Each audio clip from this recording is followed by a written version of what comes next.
Sup, dudes and dudettes of the internet, Gala Geek here at your service. Want to hear a joke? Okay, here goes. What do you get when you take a bunch of nerds and stick them all under one roof? And no, the answer isn't my college apartment. 3 of them didn't live there, and 1 of them was my brother. Regardless, since the manga is getting its final release here in the US, and I finally purchased a copy of the anime myself, it seemed like a pretty good time. So today, we're talking about Princess Jellyfish. And I don't speak Japanese, so I'm probably going to butcher some of the pronunciations in this review. I apologize ahead of time, and I'm going to do my best.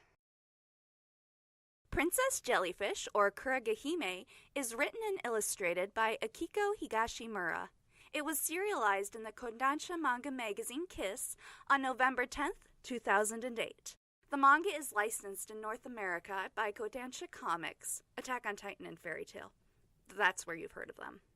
And garnered an 11-episode anime based on the manga and aired on Fuji's TV Noitama programming block in the 2010 fall season. Also, a live-action adaptation premiered in Japan on December 27th, 2014. It actually looks pretty good, and I think I'll check it out. This is an anime that lends itself to a live-action adaptation. Unlike some. Living proof that nerds ultimately find one another, the setting of Princess Jellyfish takes place in the apartment building in Tokyo called Amamizukan. This building is full of otaku girls who take their naturally unhealthy obsessions and help each other amplify said obsessions by 10,000. And if you don't know what an otaku is by this point, I can't help you. They call themselves the Sisterhood and refer to themselves ironically as nuns, as none of them have ever embraced the rare creature known as man. Their neighborhood is about to be torn down. No. Yes, by people who want to turn the plots of land into luxury hotels, leaving them with nowhere to go and no way to fight. Oh. The natural disaster we follow is Tsukimi Kurashita, a young woman with hopes of becoming an illustrator. But you see, Tsukimi has one human flaw that stifles her ability to interact with the outside world. Her absolute inability to interact with other human people. Oh, man, I feel you, girl. Tsukimi has a deep love for jellyfish. Like, really deep. You could say she's drenched in it. I'm funny.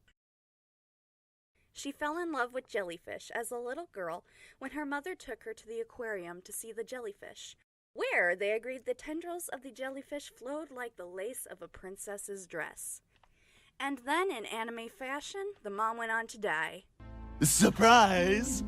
Tsukimi claims that she never grew up to be a princess, but the show, me, and many other characters disagree, including this precious cinnamon roll, Kuranosuke Koibuchi, a fashionable gentleman who loves dresses, makeup, and all things fabulous.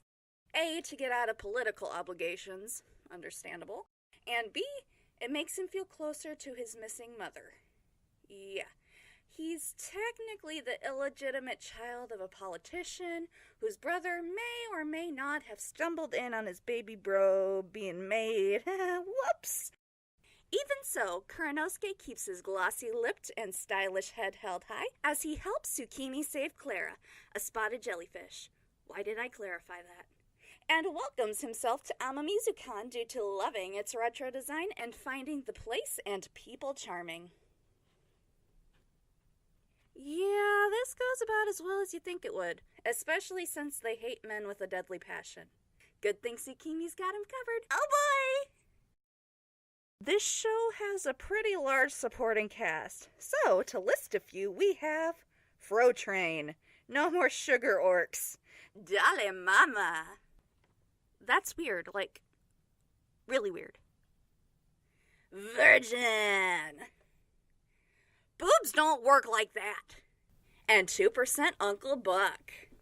The show is basically a coming-of-age story, so you basically just follow Tsukimi as she lives her life. And it's a lot more interesting than you'd think. So now for the ultimate question. Should you watch it subbed or dubbed. Personally, I like the dub. You can watch it subbed as well. However, I found the dub to be pleasant on the ears.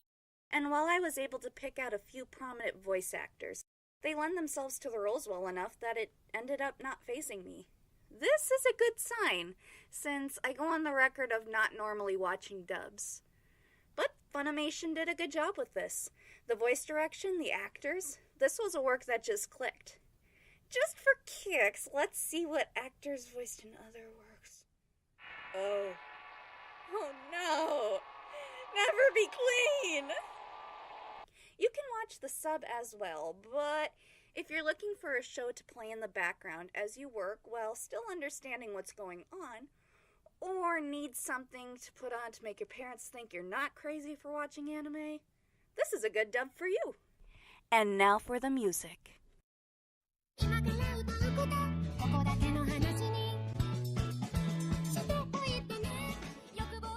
There is just something about a good opening that gives me chills.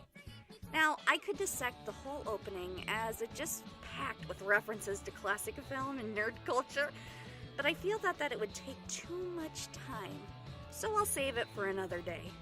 Just know that this opening is really good. The soundtrack was written by Makoto Yoshimori, who also wrote the music for the sister series Bacchanal and Durarara. The music is very laid back and chill. It's heavily atmospheric. It feels like a night out with friends or a shared apartment. The soundtrack is arguably one of the best soundtracks for a 20-year-old's life that I've ever heard, reminding me fondly of La Boheme or Rent. You can find the CD on eBay. There's a YouTube link in the description.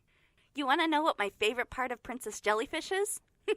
Of course you don't, but I'm going to tell you anyway. It's the fact that you can take an obsession and use it to help you grow and experience new things. Ultimately, believing that you're good enough will draw all kinds of people to you. And you can use your strange and funny quirks to help you grow. I love media. I've always been the weird one who would watch cartoons or spend all of my time off in La La Land imagining stories in different worlds. I'd study how the pictures moved, how the sound was created, what effects and colors caused the tone to change, and just in general, how the characters can be brought to life by a cohesive team. Animation especially. Every frame is hours of backbreaking work, and I appreciate and love every second of it. Becoming obsessed with something may mean you're weird, but at least you're interesting.